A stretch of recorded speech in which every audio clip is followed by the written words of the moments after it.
Berikut ini kita masuk dalam materi pengendalian bahaya di tempat kerja. Apa sih itu? Langsung aja kita masuk ke dalam materinya ya. Yang pertama kita akan masuk ada yang namanya itu teknik pengendalian bahaya di lingkungan kerja. Nah, pengendalian faktor-faktor bahaya di tempat kerja ditujukan untuk menciptakan dan memelihara lingkungan kerja agar tetap sehat, aman, serta memenuhi persyaratan kesehatan dan norma keselamatan. Sehingga nih petugas kesehatan terbebas dari gangguan kesehatan dan keselamatan atau tenaga kerja, tidak menderita penyakit akibat kerja dan tidak mengalami kecelakaan pada saat kerja. Intinya melindungi si pekerja ya. Nah, dalam sebuah proses produksi banyak bahaya yang timbul, di antaranya yaitu bahaya fisika, bahaya kimia, bahaya biologi, bahaya ergonomi, dan bahaya psikologi. Nah, karena adanya bahaya-bahaya tersebut, pembentukan dan pengelolaan manajemen pengendalian bahaya sangat wajib dilakukan. Nah, dalam manajemen pengendalian bahaya adalah suatu proses yang dilakukan oleh organisasi ke tempat kerja untuk mengidentifikasi, mengevaluasi, dan menanggulangi bahaya yang ada di tempat kerja guna mengurangi risiko akibat bahaya tersebut. Nah, tentunya ada tahapan-tahapan ya, kita bisa lihat ini. Yang pertama itu dia harus mengidentifikasi bahaya kerja, seperti dia ada bahaya fisika, bahaya kimia, bahaya biologi, bahaya ergonomi, dan bahaya psikologi seperti disebutkan tadi ya. Lalu yang kedua, dia itu setelah mengidentifikasi, dia akan mengevaluasi bahaya kerja dengan melakukan pengukuran potensi pajanan bahaya kerja melalui pemantauan bahaya kerja dan pemantauan biologis atau namanya biological monitoring ya, yang mencari tahu nih tentang bahaya-bahaya biologinya atau pajanan yang dapat terpapar atau dapat tertular ya. Lalu yang ketiga, dia masuk dalam penilaian evaluasi bahaya kerja dengan mempertimbangkan derajat risiko bahaya kerja. Ini udah masuk evaluasi ya. Sebenarnya setelah kita bekerja tadi gitu ya dengan pegawainya ya, aman gak sih? Atau mungkin sudah nyaman gak sih? Sudah memenuhi standar gak sih? Ini adalah evaluasi ya, baik dari segi pimpinan maupun dari bawahannya. Nah, lalu yang keempat itu masuk dalam pengendalian bahaya kerja. Jadi ini udah dapat nih dari hasil evaluasi tadi, dari penilaiannya. Oh, ternyata ada ini bahayanya. Akhirnya setelah dapat bahayanya, sudah ada listnya, berikutnya kita akan mengendalikan bahayanya. Dengan cara apa? Disesuaikan dengan jenis bahayanya. Nah, ini kita bahas yang lebih dalam ya tentang pengendalian bahaya kerja. Ini seperti yang terdapat dalam OSAS 18001, terdiri dari 5 tahapan pengendalian. Ya, ada gambar segitiga terbalik ya. Kita langsung masuk aja. Yang pertama itu namanya eliminasi. Nah, eliminasi ini adalah merupakan pengendalian adanya bahaya di tempat kerja dengan menghilangkan salah satu material. Proses agar produksi yang dihasilkan baik. Nah, jadi dia material atau prosesnya itu dihilangkan atau ya kita buang lah. Mungkin material yang ini nggak bagus, jangan sampai kita masuk. Mungkin kalau material ini kecampur bisa meledak gitu ya. Lalu prosesnya, mungkin proses ini sepertinya sebaiknya jangan. Karena apa? Mungkin bisa bahaya, bisa terpleset atau bisa tersetrum contohnya. Nah, bahaya dapat dihilangkan sumbernya, karena jika sumber bahaya dihilangkan maka risiko yang timbul dapat dihindarkan pula. Nah, contohnya ada beberapa teknik dari eliminasi. Seperti yang pertama ini ada mencegah penggunaan mesin modern sehingga tidak ada kebisingan. Jadi mesin-mesinnya itu diseleksi dulu ya, yang tidak menghasilkan kebisingan contohnya. Lalu penutupan lubang di tengah jalan. Nah, ini sering ya di tempat industri besar itu kalau ada lubang, tiba-tiba kendaraan besar lewat itu bisa mengakibatkan kecelakaan. Nah, ya, makanya kita harus mengeliminasi lubangnya. Lubang-lubang tersebut harus kita tutup ya. Nah, lalu yang ketiga, penghentian bahan kimia berbahaya. Sudah tahu berbahaya bahan kimianya, jangan diteruskan, jangan dipakai lagi, diganti dengan yang lebih ramah lingkungan ya, yang aman buat kita, aman buat lingkungan, dan aman buat makhluk hidup lainnya. Lalu proses yang berbahaya di perusahaan dihentikan, misalnya dengan menghentikan produksi bahan berbahaya sendiri, tetapi memesan dari pemasok. Jadi ini ada beberapa ya kejadian dari pengusaha itu, mereka untuk menekan biaya, mereka itu membuat sendiri ya, tidak mengikuti aturan untuk material atau bahan-bahan produksinya. Sehingga apa? Karena mereka tidak mengikuti aturan demi mendapatkan nilai yang murah, akhirnya mereka menggunakan bahan-bahan yang sebenarnya berbahaya, yang sembarangan campur gitu ya. Nah, alangkah lebih baiknya itu kita harusnya dapat bahan-bahan material atau bahan baku itu dari pemasok yang sudah ada izin, yang sudah ada terstandar gitu ya. Kenapa? Karena mereka sudah memenuhi standar keamanan gitu ya, keamanan minimal lah ya. Sehingga apa? Sehingga ketika kita mencampurkan atau menggunakan bahan-bahan tersebut, kita tidak membahayakan diri kita dan tidak membahayakan konsumen. Nah, segitiga berikutnya itu namanya substitusi ya, atau penggantian. Merupakan cara terbaik untuk mengatasi perjalanan bahaya kerja yang ada. Nah, yaitu penggantian bahan, alatnya atau cara kerja yang bahaya dengan kurang berbahaya gitu ya.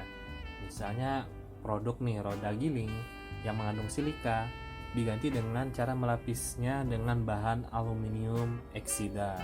Orang paham juga mungkin ini dalam skala industri, kita baru tahu bahan-bahan ini ya.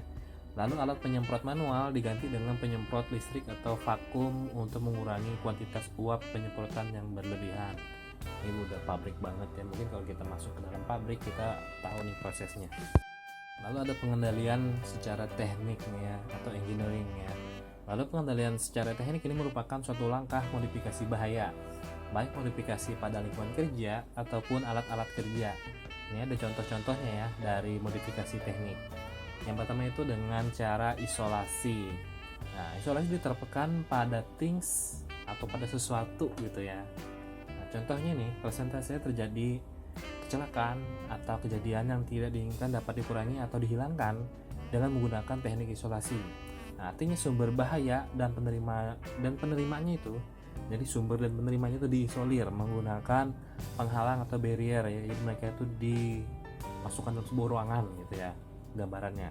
Sehingga bahaya dapat diisolasi di suatu titik saja. Jadi nggak sampai menyebar keluar gitu ya. Mungkin dia contohnya kamu di rumah sakit ya. Nah, pasien itu dirawat dalam sebuah ruangan khusus supaya apa? Supaya penyakit yang dia derita itu tidak menyebar keluar, tidak menyebar ke orang lain. Itu contohnya ya. Nah, dalam penilaian teknis, barrier dipasang pada mesin atau tempat kerja. Nah, isolasi terdiri dari 3 macam. Nah, ada 3 nih ya. Yang pertama itu ada isolasi fisik. Ya, tuh misalnya dengan pemagaran mesin dengan gear atau part-part terbuka, jadi ada tutup, ada casingnya mesin itu ya. Nah, lalu membuat enclosure pada mesin yang bising atau membuat peredam ya, supaya apa? Supaya tidak mengganggu, tidak membahayakan telinga pekerjanya. Lalu memasang pembatas atau penutup pada mesin yang menghasilkan sisa produksi yang dapat terlempar keluar mesin. Intinya ada tutupnya, ada casingnya dari isolasi fisik ini ya.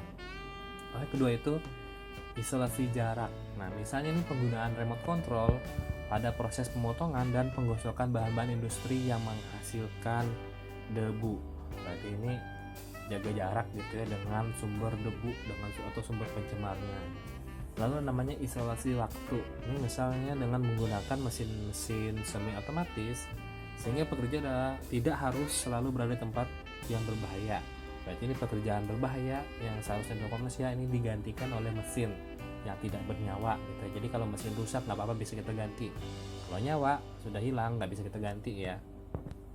Lalu selain isolasi tadi ada yang namanya rekayasa ventilasi.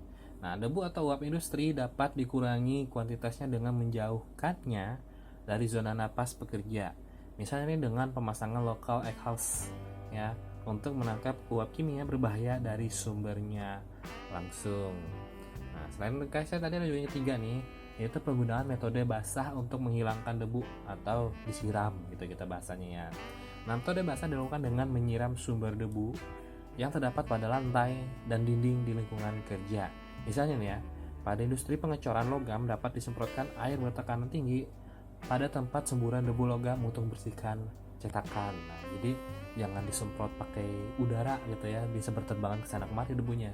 Lebih baik kita siram menggunakan air supaya debu-debu tersebut akan mengendap atau jatuhlah ke tanah gitu ya, sehingga bisa kita kumpulkan, bisa kita bersihkan.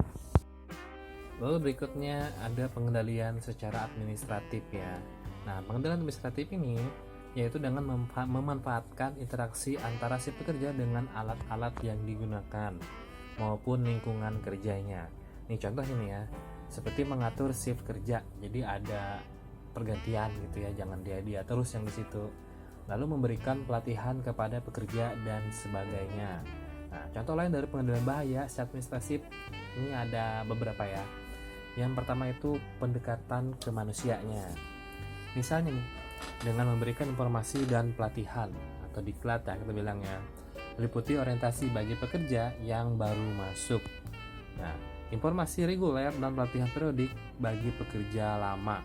Jadi meskipun dia udah kerja lama, dia tetap harus ada ya pelatihan ulang gitu ya, supaya dia tidak lupa atau dia tetap ingat gimana rasanya waktu dilatih dulu supaya tetap bagus ya kerjanya. Lalu pembuatan simbol kesehatan dan keselamatan kerja serta pembuatan, perawatan dan pengecekan ulang MSDS pada seluruh bahan kimia yang ada. Lalu yang kedua nih ada dengan contingency plan atau rencana tanggap darurat. Nah, keparahan suatu kejadian dapat ditekan jika perusahaan memiliki sistem tanggap darurat yang baik dan terencana.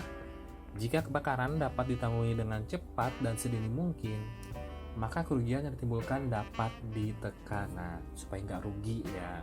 Ada demikian juga dengan cedera. Jika diberikan pertolongan pertama dengan cepat dan tepat, kemungkinan keparahan cedera dapat dihindarkan dan korban mungkin masih dapat diselamatkan. Intinya bergerak tanggap darurat atau bergerak itu seefisien mungkin ya. Nah, lalu yang ketiga itu pengalihan risiko. Pengalihan risiko ke pihak lain bisa dilakukan agar beban risiko ditanggung oleh perusahaan menurun. Beberapa cara pengalihan risiko ini adalah dengan menggunakan sistem kontraktual atau buat kontrak gitu ya, yang mengalihkan tanggung jawab kepada pihak lain atau dengan menggunakan asuransi untuk melindungi potensi risiko. Intinya ada asuransi gitu ya, jadi kalau kita terjadi kecelakaan atau ada kerusakan alat gitu ya, gitu kan kita asuransikan, maka kita nggak rugi. Kenapa? Pihak asuransi mereka akan mengganti atau mereka akan memperbaiki atau memperbarui untuk membantu kita kembali supaya bisa tetap berproduksi gitu ya. Nah, lalu berikutnya pengendalian kesehatan lingkungan. Ini meliputi kebersihan tempat kerjanya, adanya pembuangan sampah, kesehatan perorangan, fasilitas makan dan minum, serta pengendalian bahaya biologis seperti serangga yang paling banyak mengganggu di tempat kerjanya. Nah, lalu dengan memelihara mesin dan peralatan, meliputi nih penjadwalan dan pelaksanaan pemeliharaan secara periodik, catatan servis, perbaikan dan pergantian suku cadang serta penyediaan suku cadang. Intinya alat-alat dan mesinnya itu harus selalu dicek ya, apakah kondisinya itu masih bagus, masih layak atau sudah tidak layak gitu ya.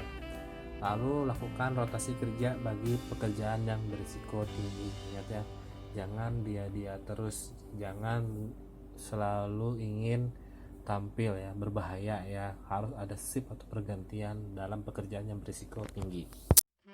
Lalu di sini ada penggunaan alat pelindung diri atau APD kita bilangnya. Nah, jika pengendalian bahaya kerja pada sumbernya atau pada jalur penyebarannya tidak memungkinkan atau sangat membutuhkan perlindungan tambahan yang lebih ketat, maka alat pelindung diri yang digunakan secara individual merupakan solusi yang tepat. Nah, jadi ini udah melindungi ke fisik si pekerjanya ya, bukan ke alat, bukan ke ruangannya, tapi ke fisik, ke tubuhnya. Nah, organ tubuh manusia yang sangat rentan terhadap paparan bahaya di tempat kerja itu biasanya umum ya, yang paling berbahaya ini yaitu adalah mata, telinga, kulit dan saluran pernapasan, sehingga harus dilindungi.